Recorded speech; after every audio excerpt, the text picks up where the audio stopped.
Ironman North Carolina. Used to be the Beach2Battleship race, affectionately known as B2B. Beach2Battleship is still in the title. So if I talk about Ironman North Carolina and I accidentally say Beach2Battleship, I'm still talking about Ironman North Carolina. All right, so what am I getting at? The bike course. This video is all about the Ironman North Carolina bike course. That's the part of the race I know best, and so that's what I'm going to tell you about. All right, let me give a little bit of a disclaimer here. The video that you're about to see was put together from 3 or 4 years, maybe 3 years worth of videos that I've taken over time. Some of the videos I took during a race, some of the videos I took outside of a race. So sometimes you might see cones on the road, sometimes you won't. The other thing is, let's see, that don't worry about video quality, just pretend it's all really good. Okay, here we go. Starting the race. What I'm going to do is I'm going to go through my video here and sort of narrate what's going on. So, starting the race down at T1. Now, T1 is just behind the tree there where the sign says T1. Charlie on the bike there is going to show us where we go, because you come out of T1 onto Causeway Drive and you take a right turn, and then you're right there where Charlie is. Okay, here we go. So Charlie's coming down. Now, he's got to get across all 4 lanes and sort of go against traffic for a few meters here as he gets onto Seacrest Drive. And there he goes. All right, now the rest of the video is going to be shown from the viewpoint of the athlete. So here we are on Seacrest Drive. Condition of that road is pretty good, but the condition sort of declines a little bit here. You can see it's not quite as good. Now, Short Street. Got to tell you, Short Street is, well, it's short, but it's also a little rough because of manhole covers and drain grates and cracks in the road and whatnot. It's early in the bike. You're just out of the water. Keep your wits about you. So here we're coming up to the boat ramp. Now, the boat ramp is pretty cool, except it has speed bumps. All right, and what do we call speed bumps? Bottle ejectors. Bottle launchers. Oh, man. I have picked up more bottles at this section of the race than anywhere else. I've got a pretty good collection of bottles from there, too.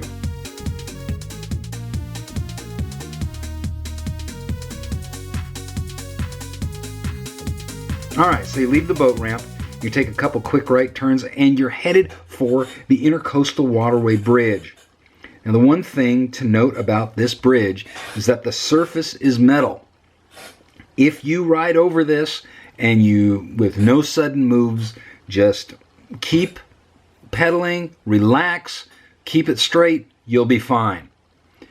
The problem is if the surface is wet. If it's wet, I guarantee you, I will be walking my bike over that bridge, because when it's wet, it's slippery, and I do not want to go down on that metal grate. That would hurt.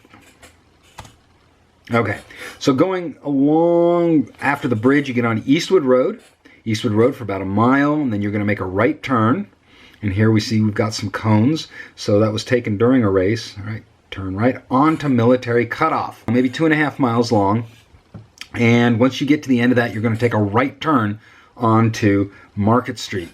And Market Street's going to go for about 3 miles. So here we are, we're almost to the interstate.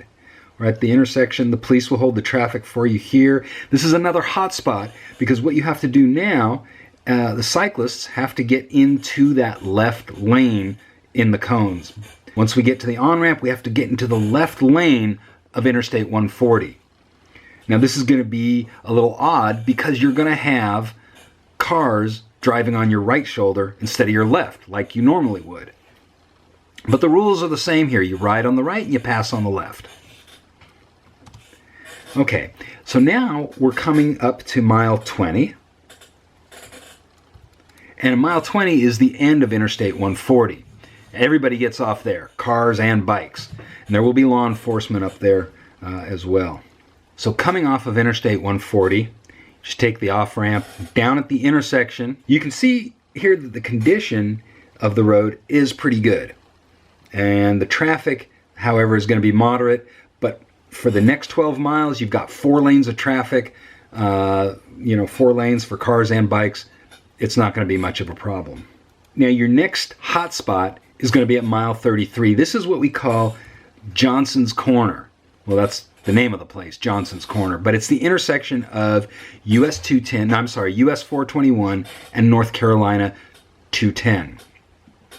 This is where the 70.3 athletes turn off and the full Ironman athletes go straight. These flaggers are going to tell you which set of cones to go in. If you're in the full, you want to be on the right side. If you're in the half, you want to be on the left side. So the full goes straight and the half goes left.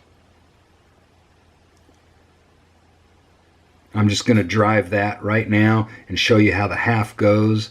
The half goes turning to the left. And here's the full going straight through the intersection. All right. There you go. Now the reason I belabor that point is because in the past, it seems like every year there was at least one person, if not more, that got it wrong. Either a half athlete went the full or a full athlete went the half. And I mean, you can imagine if you think you're going to go 56 miles and you end up going 112. That's, yeah. All right, so on this road, I mean, this is beautiful country road, farm fields, farmhouses. It's just gorgeous out there. But it's a long way. You've got almost 20 miles before your next turn. So here we are at mile 52. You're going to take a left turn. That's called Newton's Crossroads. You're going to turn onto Buckhorn Road, taking a left turn. Now, the road, Buckhorn Road, at the beginning is a little bit rough. So that's why I gave it a condition of okay. But after that roughness, it smooths out. Either that or you get used to it. I'm not sure which. But whatever, you don't care. All right, down here somewhere is going to be special needs. And I believe I was told a while ago that it's going to be located here at Harrell's Raceway.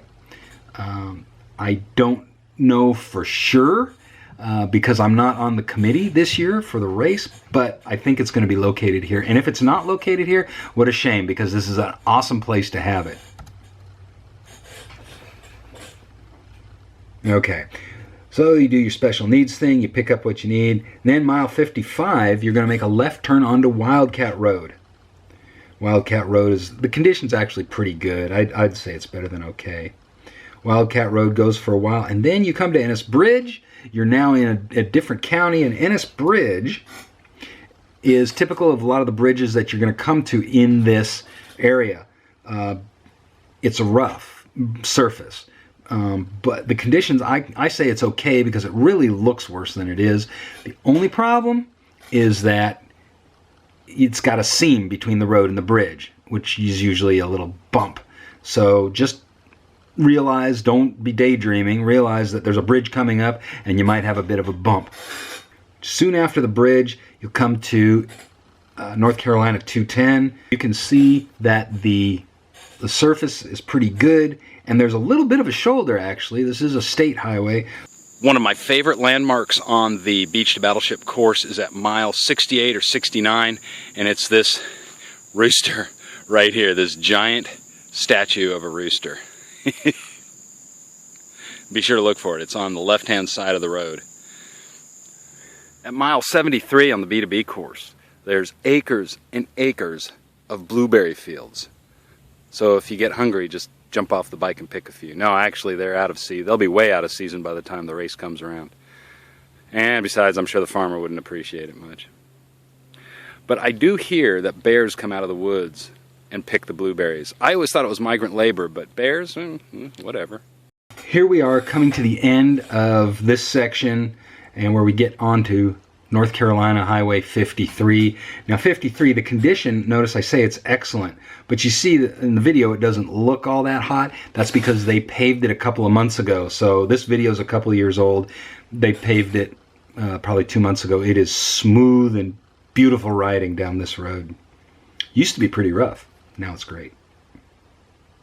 Now we come to Highway 11. Highway 11, we take a right turn, and that is going to bring us down again to Highway 210.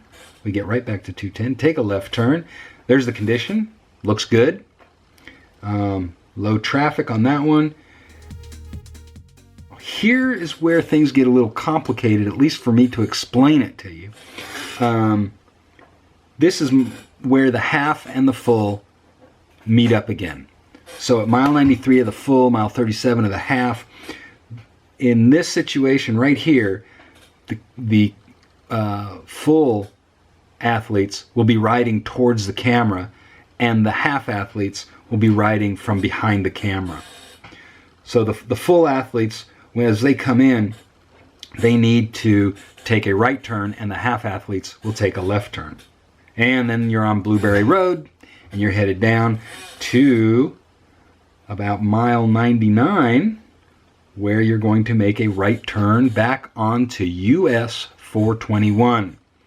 Southbound is a little bit different than northbound, because southbound here, the road has a little more variety to it. So I just gave it a condition of okay. There are some ripples in the pavement, and there's 2 sets of railroad tracks that you need to cross. And on one of those sets of tracks are pretty rough. So I gave it a condition of okay. Other than that, I mean, it's just a straight shot back into almost into town, but for the most part, it's a straight shot right to mile 111. And once you get to 111, that is, you're going to have a coned off turning lane.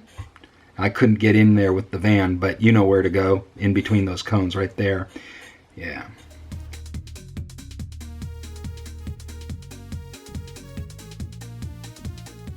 You'll make a left turn onto the Isabel Holmes Bridge. And this bridge, just like the other bridge, is a metal surface. So be careful. Just take it easy.